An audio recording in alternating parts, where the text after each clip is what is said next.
Hello，大家好，我们来看一下这只 Gtronic。Gtronic 它在星期一的时候呢，就出现一个这样的红色的长上影线的 K 线，这个字代表呢卖压很大。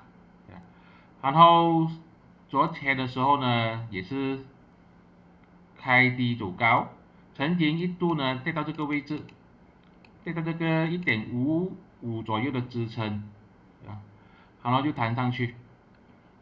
现在怎么办呢？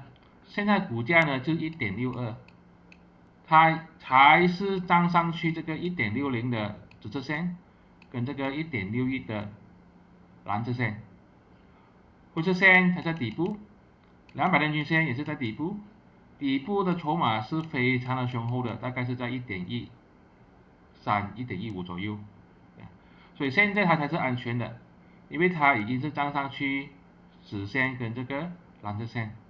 只要没有跌破1.51的话，都是安全的。跌破1.51这个就有点麻烦了。跌破1.51的话呢，这个整个都是套牢盘啊。虽然说底下有很多筹码在支撑住它呢，但是不会引起恐慌的啊。就跌破1.51的话，可能就是趋势反转的开始，那时候要考虑把它卖出去。最高呢就看一下有没有机会突破这个1.66吧。